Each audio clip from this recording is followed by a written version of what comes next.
अपने विचार साझा किए, आप लोगों ने सुने। यहां पर 3 बड़े संगठनों के साथी यहां मौजूद हैं। आप सबको पता ही है और यह पहला प्रयास है। इस तरीके का प्रयास पहले कभी नहीं हुआ। पहली बार ऐसा प्रयास किया गया और उस प्रयास को आगे बढ़ाने में मैं बहुत बड़ा योगदान मानूंगा। भाई लक्ष्मण जी, आपका सुरेश जी, हमारे साथी दिनेश जी और हमारे गोपाल जी खराड़ी, ये 4 साथियों का मैं विशेष करके आज शुक्रगुजार कहना चाहूंगा। एक लंबे समय बाद एक दूसरे को जोड़ने के लिए इन लोगों ने प्रयास किए, तब जाकर के इतने बुद्धिजीवी लोग एक जगह बैठे हैं। जैसा कि कांति भाई ने बताया कि संख्या का क्या मामला है। बेशक आपको पता है हमारे समाज में कभी अंधेरी में विवाह नहीं होते हैं, अंधेरी में लगन ले सकते हैं, लेकिन परण फेरा अंधेरी में नहीं होता है। लेकिन हम लोग थोड़ी सी बात को समाज को समझाने में कामयाब होते हैं तो षड्यंत्रकारी लोग कुछ और तरीका लेके आ जाते हैं। इससे कोई फर्क नहीं पड़ता। इससे भी कम संख्या के लोगों के सामने हम 3-3, 4-4 घंटा बोले हैं। 2015 में मानगढ़ पर जब आदिवासी परिवार बना था, इतने भी लोग नहीं थे, लेकिन एक बहुत बड़े इलाके के लोग थे। 15 से 16 जिलों के लोग थे। और आज यहां पर हम लोग देखते हैं ऐसे ऐसे बुद्धिजीवी लोग हैं, बड़े वक्ता हैं, ऐसा अनुभव रखते हैं, जो देश भर में घूमे हुए हैं, देश भर में अपना प्रबोधन दे चुके हैं, केडर दे चुके हैं। यहां कोई सामान्य लोग नहीं है। और हम जो बोल रहे हैं यह केवल सागवाड़ा तक नहीं जाने वाला है, यह पूरे देश भर में जाएगा। तो संख्या को लेकर के हम लोग जो थोड़ा सा नाराज से हो रहे हैं, यह नाराज होने की हमें जरूरत नहीं है। कोई भी आप शुरुआत करते हैं तो शुरुआत थोड़ी सी आपका निराशाजनक भी कभी कभी हो जाती है, लेकिन हम चाहें तो ऐसा ही एक सम्मेलन बेड़ेश्वर में फिर दूसरा भी ले सकता हूं, उसकी सारे वाड़ियां उठ जाएंगे और करना चाहिए। बेड़ेश्वर में हमारे ट्राइबल एम्प्लॉयज फेडरेशन की मीटिंग थी, वहां पर एससी भाइयों की भी मीटिंग थी। हमें जहां बैठना था वहीं एससी भाई बैठे हुए थे, तो हम दूसरी जगह बैठ गए। वो भवन टीएडीए का भवन, अब मेरे को बुलाने के लिए आए, नहीं आपको थोड़ा सा बोलना पड़ेगा, आना पड़ेगा, तो मैंने मना कर दिया, क्योंकि मैं मीठा मीठा बोलने का आदी नहीं हूं, मैं खरी खरी बातें कहने का आदी हूं, आपको बुरा लग जाएगा। तो एससी भाइयों ने कहा, चूंकि कई सारे कर्मचारी भाई थे, उन्होंने कहा कोई बात नहीं। तो वही बात मैं आज आपके सामने भी दोहराना चाहता हूं। एससी समाज की समस्याओं का समाधान क्यों नहीं हो रहा है? यह बात सागवाड़ा की बात नहीं कह रहा हूं, यह पूरे देश की बात कर रहा हूं। एससी समाज के अंदर भी छुआछूत है। एम आई राइट? अरे तुम हजारों साल की बात करते हो, सैकड़ों साल से हमारे साथ यह हुआ अरे पहले खुद के अंदर तो सुधार कर लो, खुद के समाज के साथ तो छुआछूत छोड़ो, फिर दूसरों की बात करो। एससी समाज के लोगों को मैंने यहां तक देखा है, वे आदिवासी के घर आते तो पानी नहीं पीते।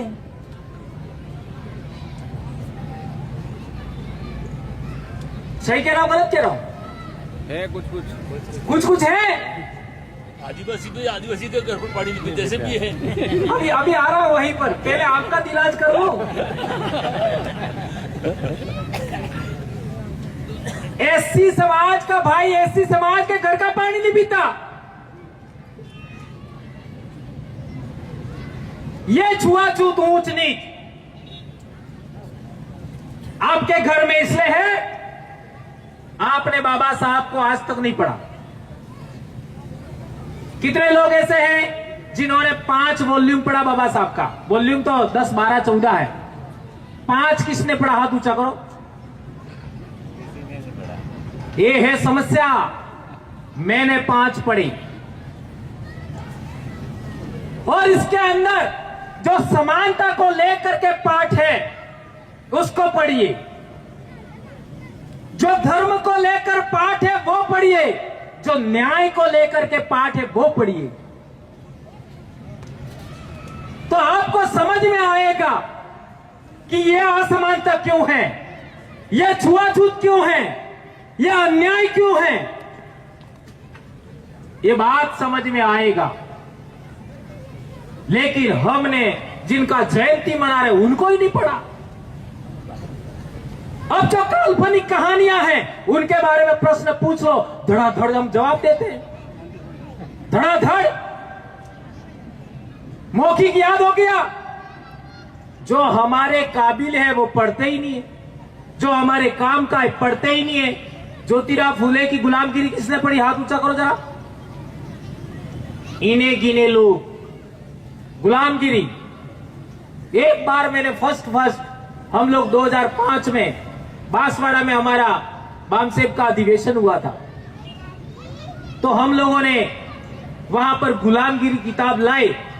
सब लोग कार्यकर्ता, ये हमारे सीनियर कार्यकर्ता बहुत सारे बैठे हुए हैं। आपका अमलिया जी है, भाई हमारे ताबियार साहब है, ये सारे साथी। तो उन्होंने, किसी ने कह दिया कि ये किताब ले लो। अब गुलामगिरी क्या होगा हमको इतना आइडिया नहीं था। जब पढ़ा तो मेरे को लगा यार ये किताब कुछ गलत लग रही है, ऐसा मुझे लगा। क्यों लगा? दिमाग में वो बातें थी, कौन सी? जो पहले से फिट कर रखी थी, जो चिप पहले से जन्म होने के बाद चिप डाल देते हैं ना, वो फिट थी। तो मेरे को ऐसा लगा कि इस किताब में बहुत सारी बातें कुछ गलत है। फिर धीरे धीरे समझ में आया, इतना महान विचार। कल परसों ही जयंती गया, इतनी महत्वपूर्ण बातें गुलामगिरी में लिखी हुई हैं, उन पर हमने कितना अमल किया? नहीं किया। बाबा साहब ने जो किताबें लिखी, जो विचार दिए, उन पर हमने कितना अमल किया? नहीं किया। हम वो कौम है जो हमारे बाप दादा को नाम तो लेते हैं, उनकी जय जयकार तो करते हैं, उनके फोटो पर माला तो चढ़ाते हैं, लेकिन उनके विचारों को फॉलो नहीं करते। सही कहा, गलत कहा? माला पहनाते हैं, जय जयकार करते हैं, उनके विचारों को नहीं मानते। यह है बहुत बड़ी समस्या। इसलिए मैं कहना चाहता हूं, उनके विचारों पर हम लोग चले होते, आज हमारे साथ अन्याय कभी नहीं होता। 1932 में पूना पैक्ट करार हुआ, उस समय देश गुलाम था। उस समय हम कह सकते हैं कि दोहरी गुलामी हमारे थी। यहां वक्ताओं ने भी बात किया, हम गुलामों के गुलाम थे। शेड्यूल एरिया में ऐसा होता है? आदिवासी इलाके में होता है? नहीं होता है। उसका कारण क्या? जवाब दीजिए। एकमात्र आदिवासी इलाके में एससी के लोग सुरक्षित हैं। उसका कारण क्या? आपने पाड़ा हकता है। अब दूसरा सवाल, आप सोचिए, मेरा काम है विचार देना। मैं दो चीज से कभी समझौता नहीं करता, विचार और व्यवस्था, इसमें कभी समझौता नहीं करता। चाहे लोग नहीं आवे जाए, कोई दिक्कत नहीं, कोई फर्क नहीं। एक बड़ी बात आपके बीच में कहना चाहता हूं, उत्तर प्रदेश में एससी लोग ज्यादा है तो आदिवासी कम है। सही है गलत है? पंजाब हरियाणा में आदिवासी नहीं है तो एससी ज्यादा है। जिस इलाके में एससीओ की संख्या ज्यादा है वहां आदिवासी मिलेगा ही नहीं, और जहां आदिवासी की संख्या ज्यादा है वहां एससी की संख्या बहुत कम मिलेगी। उसका कारण क्या है? क्या कारण? जहां एससी की संख्या ज्यादा है एसटी की संख्या कम होगी, जहां एसटी की संख्या ज्यादा है एससी की संख्या कम होगी। क्या कारण है बताइए? ये बात समझना होगा। मेरे द्वारा उठाए गए प्रश्नों का जवाब मैं ही दे सकता हूं, आज मैं नहीं दूंगा, आप समझिए। इसलिए एक और बात कहना चाहता हूं, हमने अनाप शनाप बोला है हमारे समाज को ठीक करने के लिए, धार्मिक गुलामी से आजाद करने के लिए। आपके समाज में ऐसे बोलने वाले आदमी क्यों पैदा नहीं हो रहे हैं? क्यों पैदा नहीं हो रहे? सबसे ज्यादा धार्मिक गुलाम कोई है? एससी है। आप अपनी चीजों को मजबूत कर रहे हो, आप अपनी गुलामी मजबूत कर रहे हो। आप आजाद क्यों होना चाहते? कौन खुदा आएगा ऊपर से? मैं तो मेरे सामने जिंदा लोग हैं उनको भगवान मानता हूं। आप मेरे भगवान हैं। हमने तो क्या क्या नहीं बोला, वीडियो उठा के देख लो। इसी वजह से कई लोगों ने हमको परेशान किया, कर लो जो करना है। मैं तो बाप की अकेली संतान हूं और 2011 से इस बीमारी से ग्रसित हूं, और अभी 1.5 महीना पहले भी बीमार हुआ।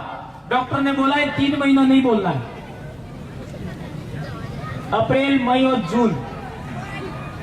तो भी आज सारा दिन यहां बैठा हूं, और आप चाहो तो दिन डूबे तक बोल सकता हूं, कोई फर्क नहीं पड़ता। कल चले जाएं, इसका मतलब चले जाए ऐसा नहीं है। जो हम कह रहे हैं वो कितना सही है, ये भाषणबाजी नहीं है। ये समस्याओं का समाधान कैसे हो उसका एक तरीका है, उसको समझने का एक तरीका है। इसलिए जो कल तक हो गया वो आज से सुधारा जाए। अब हमको एससी एसटी के संयुक्त सम्मेलन लेने चाहिए। क्या आज के दिन डॉक्टर बाबा साहब अंबेडकर, आप लोग स्वयं कह रहे हैं वे हमारे भगवान हैं, उनको साक्षी मानकर 2 हाथ ऊंचा करके सौगंध खाइए कि हम ऐसा करेंगे आने वाले समय में। डर लगता है क्या? एससी एसटी के संयुक्त सम्मेलन होने चाहिए। जो हमारी राय बनेगी करेंगे। हम यह नहीं कह रहे कि हम कहें वो आप करो। हमारे 2 समाजों के बीच में जो राय बनेगी वो हम करेंगे। ये हमारे आदिवासी, हमारे जितने भी विधायक सांसद है वो कुंवारे क्यों होते हैं आपको मालूम है?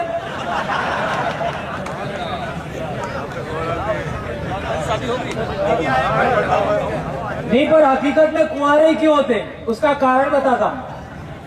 हमको बड़े बुजुर्गों ने मदद नहीं किया, बच्चों ने मदद किया। और बच्चे को शुरुआत में हमने सिखा दिया। क्या सिखाया?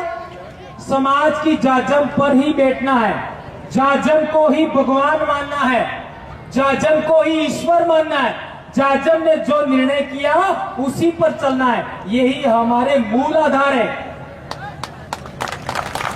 यही बात कह रहा हूं, एससी एसटी समाज दो मिल करके जो निर्णय करेंगे हम उसको आगे बढ़ाएंगे, इसको हमें मानना पड़ेगा। अब बताओ मैं कौन सा अध्यक्ष हूं, कौन से संगठन का अध्यक्ष हूं बताओ? मेरा कोई पद ही नहीं है तो बताओ? कोई पद नहीं। 2013 तक मैं ब्लॉक अध्यक्ष था। नागपुर में कार्यक्रम था 2013 में, उसका चीफ गेस्ट मैं था। आदिवासियों का कार्यक्रम था, पूरे 35 जिलों से आदिवासी आए हुए थे, सभी संगठन के लोग थे।